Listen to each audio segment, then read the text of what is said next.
Warning, this video may contain content that may not be suitable for children or anyone else that is easily offended. Strong language, graphic content, nudity, bad jokes, and a possible idiot, aka myself, may be featured in the following clip. Viewer discretion is advised. Channel is not responsible for any damages that you receive watching this video.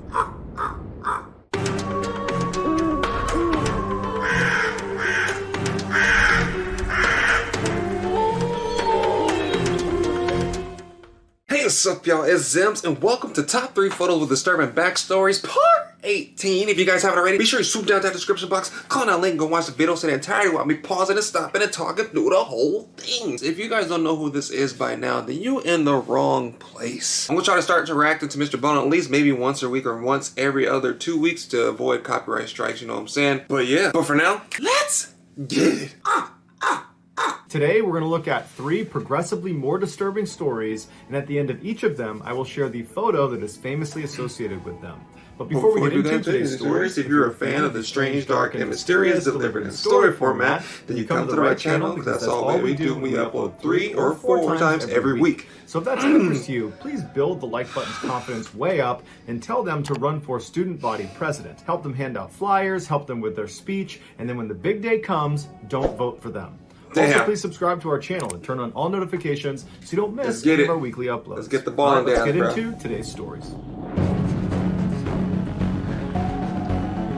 Let's go. Surrender. Number 3. There are 3 waterfalls spanning the Canadian-USA border that combined make up the famous Niagara Falls. They have a max height of about 170 feet at their highest point, and every second, 700,000 gallons of water tumbles over the edge. The rapids above the falls are some of the strongest and most violent in the world, with a max speed of about 40 miles per hour right before you hit the edge. As a result, no one's allowed to boat or swim in the final 3.2 miles of the Niagara River that feeds into the falls. But back in the day, there was no such restriction. On the evening of July 16th, 1853, 3 men were working on a small barge anchored in the Niagara River about a half-mile away from the edge of the falls. Once they were done with work, the way they would get back to shore is by taking a rowboat and taking it downstream to the small island called Goat Island that sits right on the edge of the falls. Now, in order to get to that island, you would have to traverse the rapids. But it was only a couple hundred feet away, and because they worked here all the time, they had traversed the rapids many times before without incident.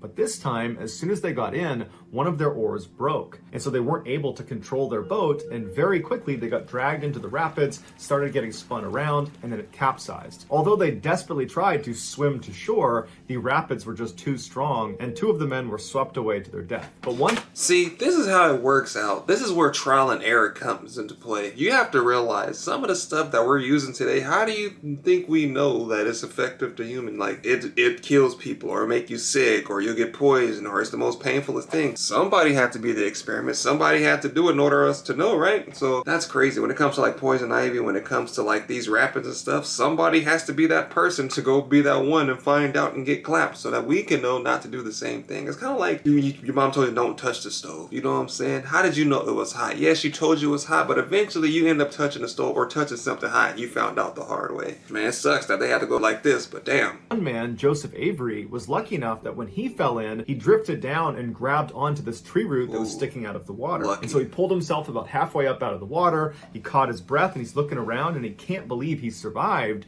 but he wasn't out of the water yet, so to speak, because he was in the middle of these rapids and there was nobody on shore. It was getting late. His 2 buddies have drowned, and when he yelled out, the rapids were so loud nobody could hear him. And the log he was holding onto was totally slick, and so he had to grip it as hard as he could, otherwise he would just slip back into the water. Muscle. And so all night, with half of his body in the water, he gripped onto this branch as tight as he could and just prayed he would survive. The next morning, when tourists arrived, they noticed Joseph out on this log and they waved to him, and Joseph, who had used all his strength just to hold onto this log all night, was not only fatigued but also was becoming hypothermic, and he very carefully removed one hand and he waved back. The tourists immediately notified authorities and a rescue effort was launched. And because it was too dangerous to take a boat and try to drive down to Avery and pull him out that way because he was right near the edge of the falls, what they did is they went up to this little bridge that was upstream of Joseph, and they released rafts and small boats, hoping that one of them, just by chance,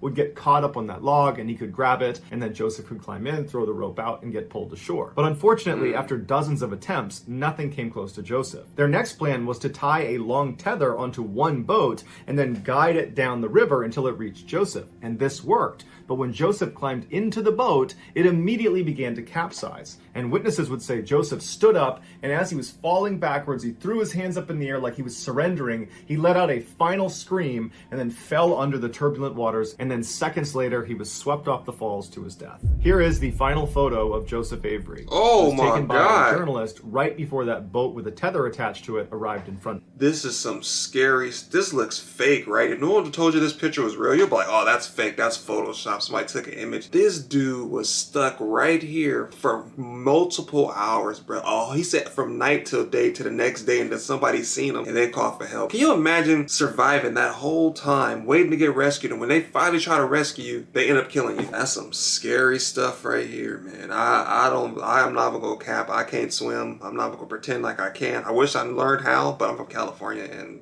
we're surrounded by water, but you don't go practicing swimming inside those beaches. I'm telling you that right now. It's probably not the cleanest water out there. Number 2, Facebook post. Chad Lawhorn woke up in his Nashville home around 3 a.m. on April 8th, 2018. He had taken a long flight back from San Francisco the night before, so his sleep schedule was all messed up. Not feeling very tired, he decided to go downstairs to the kitchen to get a snack. And as he was walking down the stairs, he pulled out his phone and he saw a notification from his Venmo account. His younger brother, Casey, had sent him $250, and attached to it was a single word note. It just said, damages. Knowing his brother had long struggled with his mental health, Chad was concerned he was getting ready to hurt himself, and he had sent him this money as a way to compensate for the emotional toll he was about to inflict on him. Chad didn't even change out of his pajamas. He grabbed his keys, hopped in his car, and began driving the 2 hours to East Ridge, Tennessee, where his younger brother and his mother lived. On the ride there, he called both of them dozens of times, but he never got through. When he finally pulled onto their street, he looked down the road and he saw dozens of police cars and TV crews, and there was yellow crime scene tape all around their property. Chad just stopped the car right in the middle of the road and just stared. And he didn't know how long he was there for, but at some point, one of the police officers noticed him and walked up and knocked on his window. And when the officer found out who he was talking to, the news Chad was delivered was far worse than anything he was expecting. 24 hours earlier, Chad's younger brother, Casey, who was 23, was spending the day with one of his very good friends named Avery. They had gone to a comic book store to play Magic the Gathering, and then afterwards they headed back to Casey's house to go to bed. Around 12:30 in the morning, Avery fell asleep on the living room floor, and as Casey was getting ready to go to bed himself, his mother called him and asked if he could come pick her up at the bar. And so Casey begrudgingly agreed to do it. He drove to pick her up, and when he saw her, he could tell she was totally intoxicated. And the entire ride home, she just pleaded with Casey not to hurt himself because it would totally devastate her if he ever did that. Casey hated when she talked to him that way, and apparently she did this all the time. When they got back to the house, Casey dropped his mom off, and then he went up to his bedroom where he retrieved a rifle he had stolen from a friend. And then he paced around his room for a while, getting mentally prepared for what he was about to do. And when he felt ready, he left his room, he went downstairs to the living room where Avery was still asleep on the ground, and he placed the rifle up against the side of his head, and he fired one shot, killing his friend instantly. Once he was dead, Casey went upstairs to his mother's room. When he got to the threshold of her room, he pushed the door open and it was totally dark, but he could tell his mother was still awake in her bed. He raised his rifle and he fired, except the gun didn't go off. It jammed. His mother, because she was so intoxicated, did not hear the shot ring out, and she didn't really know what her son was doing in the doorway, so she did not raise any alarms. And so Casey just turned around, walked into the hallway where there was light, he fixed the jam in his gun, he turned back around, and this time his mother was now out of bed because the family dog was barking like mad, and so his mother was trying to calm the dog down, and she looked up and saw her son standing in the doorway carrying a gun, and so she just kind of froze and stared at him, and that's when Casey, without any hesitation, raises his rifle and fires 2 shots, and then his gun jams again. Now, neither of those 2 shots were fatal, although one of them did strike her in the arm. And even though she was intoxicated, she was now fully aware her son is trying to kill her. And so she's screaming at him, "Why are you doing this? You're killing me!" Really? Casey was totally unfazed. He flipped on the lights, he fixed the jam, he re-aimed at his mother, and his mother, who was still just standing next to the bed, looking at her son, wondering why this was happening, and Casey just aimed and took 2 2 shots, and these would be fatal. I'm lost. Is anybody else right now lost in the story? Did I miss something? Did he say something and I'm lost in the sauce? Because right now I'm not understanding what happened. Is he mad that he had to go pick her up from the bar? Or like, I don't understand what's going on right now. Like, why would you kill Avery too? That's messed up, man. See, this make you not even want to sleep at friends' houses anymore, because he just went over, y'all just got done playing Magic the Gathering and everything was fine. But as soon as his mom started talking to him, he lost his mind. Maybe he finally snapped and he just blacked out and did some stuff. But he reached that point. He had no emotion. He didn't have no regret. He just started shooting. He fixed the jam. Usually like, bang, you know what? Oh man, I shouldn't be doing this right now. He cut on the light, fixed it, and shot her 2 more times, went back, fixed and shot her 2. Like, man, I can't believe you can do this to somebody like that, bro. Like, the world is madness, man. He went downstairs and robbed Avery, and then he hopped in his car and he drove all the way to Mississippi, where within 24 hours he would take his own life. We know all of these details because shortly after he committed these crimes, Casey posted a lengthy confession to Facebook detailing exactly what happened and what he did. This is a screenshot of the actual post. It's extremely graphic and it's since been removed from the social media platform. In his All right, wait, let me see if I can read it. post, Casey says he feels extremely bad for his older brother Chad because he knows this is going to be extremely hard for him, and he encourages people to help his brother during this insanely difficult time. While he doesn't provide a specific motive for why he committed these crimes, he does say at the end of his confession that he's been thinking about murder a lot lately and wanted to know how it felt. But after doing it, he says he barely felt anything at all. Just imagine all the people about to be like, oh, ban Magic the Gathering, it causes people to kill people. Like, yeah, okay, bro. That's why I hate when people like that. They about to try to ban Grand Theft Auto 2 because people are good. Their carjackings went up. What does that have to do with anything, bro? All of a sudden, video games look, no, bro. You just have people that don't want to work for nothing and want to take people's stuff. All right, so since many people keep trying to reach out to me on Facebook, I figure I can just say my piece on here and be done with it. Before I start, I need to emphasize that I take full responsibility for my actions. Nothing anyone has ever done to excuse or cause this. My decisions and my failures are on my own. Technical details. This morning at around 01:30, I shot and killed my mother, the Lawhorn, and my close friend Avery Gaines with a stolen 22, I think it's a long rifle, I don't know. Avery was staying the night to go with me to Epscus Hickson's tonight to play Magic the Gathering like we usually do. He fell asleep on my living room floor around 0:30. The same time I went to pick up my mom from Bud's Sports Bar on Brainerd Road. My mom was completely wasted, and just like every other time she gets drunk, she goes on and on without prompt about how devastated she'd be if I'd killed myself. Once I got her back to our house, I went to my room and grabbed the gun. I nervously paced for a few minutes, playing the coming events out in my head, which were vastly different from what actually happened. I walked up to Avery as he slept and shot him in the head once. He seemed to die instantly. My mom was in her room, disoriented from alcohol, barely registered from that anything happened. I attempted to shoot her in the head, or shoot her in the bed right then, but then the gun jammed. She didn't notice what I just attempted. I left the room and I fixed the jam. When I went back into her room, she was about to get out of bed, trying to calm her dog, Oscar. I rapidly got off 2 shots, but I missed anything vital since there weren't any lights on in her room. I saw 1 inch of room in her left arm. Dang, I'm not sure whether the other one went. She started screaming the worst scream I've ever heard. Movies really don't do justice to how true terror sounds. Bruh, this dude is out of his mind. The fact that he captured everything, detail by detail, he didn't leave anything. What makes it even creepier is that he shot Avery and then made sure he was dead because he said he died instantly. So he looked at him for a second and made sure that he wasn't breathing anymore. The gun jammed up again, so I scrambled to get it fixed. She shouted, "Oh, you shot me. You've killed me. Why?" Once I got the jam fixed, I turned on the light so I wouldn't miss again. I shot her twice more and it was over. I went back to the living room to take the heroin and cash that Avery had on him. Heroin? Wait, what kind of... I don't think they was playing the same Magic the Gathering I'm talking about, bruh. That's not the magic I was referring to. The hole in his forehead was so small and not a lot of blood had come out of it. However, thick dark blood was pouring out from his nose. Bile came out of his mouth. I was shaking from adrenaline, but I felt nothing other than that, except maybe disgust at the corpse in front of me and the noises it was making. I reached into his pocket to get out his wallet, grabbed what I wanted, and left the house. The whole event took probably 3 or 4 minutes. I'd hoped both were going to be quick and efficient. I didn't want my mom to suffer, to die in horror, die with the knowledge that her son did it. I didn't hurt our dog or her cat, in case anyone was wondering about the animals. In case anybody was wondering, he's like, you know what? I just killed 2 people, but the animals are fine. Don't worry, Peter. Don't worry. The animals are fine. No one else was hurting in making up this video.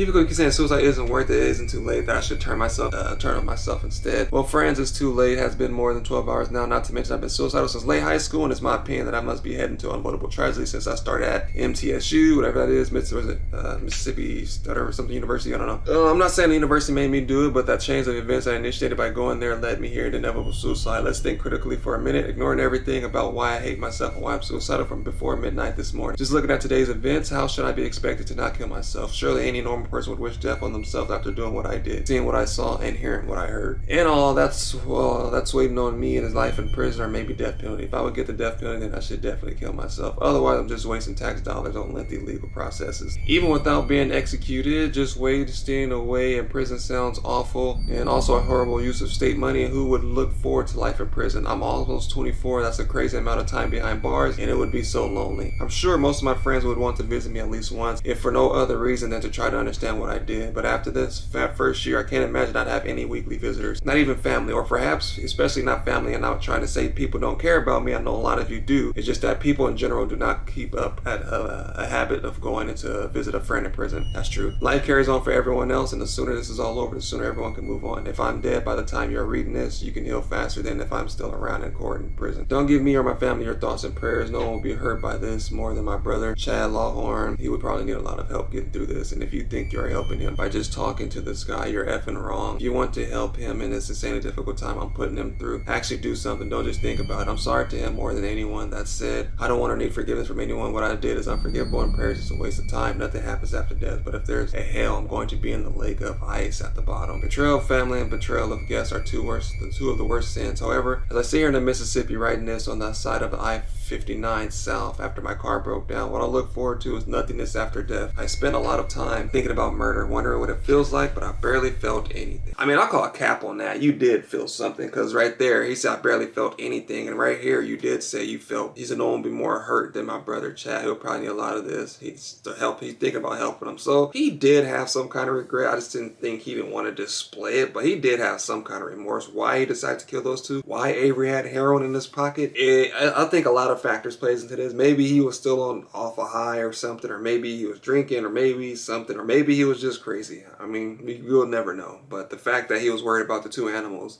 and not two people kind of concerns me. In 1996, 28-year-old Paljor Tawang was offered the opportunity of a lifetime. Born and raised in a valley at the foot of the Himalayas, he was chosen to lead the first ever Indian ascent of the north base of the highest peak in the world, Mount Everest. He had left school after the 10th grade and joined the highly competitive and prestigious Indo-Tibetan Border Police. Created in 1962 in response to their domineering neighbor, China, the Border Police specialized in high-altitude landscapes. They had to, given that the boundary between India and China ran through the very rugged Himalayan mountain range. 12 years after joining the Border Police, Paljor was an expert climber and very well liked by his peers, making him an obvious candidate for one of the Border Police's most ambitious missions to date. While Paljor's mother was full of pride for her son's work and accomplishments, he didn't think she would be very supportive if she knew how dangerous the mission he was going on was. And so he told her he was climbing a different mountain, although she would find out through friends where he was actually going, and she would plead with him not to go, but Paljor was not about to change his mind. He was excited and he was confident. In May of that year, Paljor said bye to his family, and he and the other hikers set out on their journey. At first, it went extremely well. The weather was perfect, and the men seemed to be having an excellent time. But their luck would not hold. The team's final assault on the north face of Mount Everest was marked by mistakes, bad decisions, and very bad weather. According to the official report on the ascent, those problems started on the morning of May 10th when Paljor and the other three climbers woke up late. Instead of leaving base camp at 3:30 a.m. like they were planning to, they didn't leave until 8 a.m., so 4.5 hours late. Making matters worse, the weather continued to deteriorate, with a blizzard moving in, creating near zero visibility. But even under the best of circumstances, Mount Everest is still a force of nature. The summit may be covered in colorful ropes and flags, and climbers with their high-tech, shiny, beautiful gear, accompanied by a small army of Sherpas, but the outward appearance of commercialization is deceptive. Since 1924, at least 300 people have died on Mount Everest. And their bodies are still there. The death-to-summit ratio is a staggering 4%. The extremely high altitude, Everest reaches 5.5 miles into the sky, not only makes physical exertion extremely difficult, it affects your judgment and decision making, and not in a good way. Climbers and scientists have a name for the final half mile of Mount Everest. It's called the death zone because literally, while you're up there, you're dying. Oxygen is so limited up there that your cells just begin to die, and extremely fit people will have heart attacks and strokes and experience debilitating altitude sickness. How is this fun for people? Do you hear this? The death zone. Your cells, heart, and the difficulty breathing and death. And people like, I still want to be the person to climb it. You know, but God bless the people that actually made it to the top of that thing. But majority of these people, maybe 15, 20 people in this photo, are probably not going to make it. It's going to be hypothermia, or they're going to die from exhaustion or difficulty breathing, and they're just going to leave their body there. I think one of the bodies are still up there, and they use it as a marker to let you know how close are you getting up the mountain. That's too extreme for me, man. Like, there's no back out plan. There's no escape plan. Like, if you get up there, there is no going back unless you know how to get back on your own. You're going to die up there, or you're going to make it to the top and wait for it to come back down. What makes matters even worse, they started late. You never want to start late on stuff like this, especially when it comes to weather. If you say 0630, then it's 0630, not 1030, not 1130, man. If we're not taking off by the time that we mentioned, I'm not going up the mountain, bro. The conditions are so severe that people have died from exhaustion just standing in line waiting to reach the summit. But one of the biggest killers in the death zone is something called summit fever. When you get to that point in the climb, you are so close to reaching your goal. People will disregard safety and keep going on when really they should turn around and go back. Paljor and his 3 teammates were given strict orders to turn around at 3 p.m. if they had not reached the summit yet. But because of their late start, when 3 p.m. rolled around, they were not at the summit, they were in the death zone. One of the climbers who was with Paljor was the commander. And so at 3 p.m., when they were supposed to stop and turn around, he was at the very back of the climbing stack. And so he stopped and he yelled up to Paljor and the others and tried to get them to stop too so they could go back down, but either they didn't hear him or they just ignored him. Already suffering from frostbite and totally exhausted, he could not go any farther, so he grabbed his radio and he tried to hail them to tell them to stop and come back, but they didn't pick up their radio.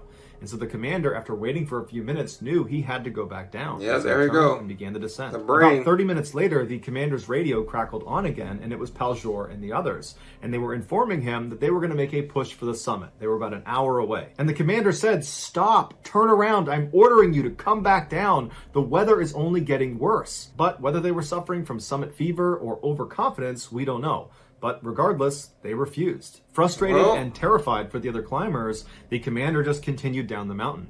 But 2.5 hours later, his radio crackled again, and this time it was Paljor and the others saying they had made it. They were standing on the summit of Mount Everest. The men had not just set a record for India, they had brought immeasurable honor to their country. The news sparked a huge celebration down in the base camp and also in the city of Leh, which is where the border police were located. But the party atmosphere would not last long. Shortly after the victory call, the weather turned from bad to horrible. What would later be known as the blizzard of 1996 had arrived in full fury, and by midnight that night, no one had heard from Paljol or the other 2 people he was with. And just a couple of days later, rescue climbers would confirm all 3 men had died. In the years following Paljol's death on the north face of Mount Everest, this hopeful and proud young Indian has become a sort of gruesome celebrity and landmark for the thousands of climbers that make it up into the death zone. Except now he's widely known on the internet and amongst people who are passionate about climbing the world's highest peak, not as Paljor, one of the first Indians to climb the north face of Mount Everest, but as Green Boots, which is a reference to the bright neon green boots he was wearing when he died.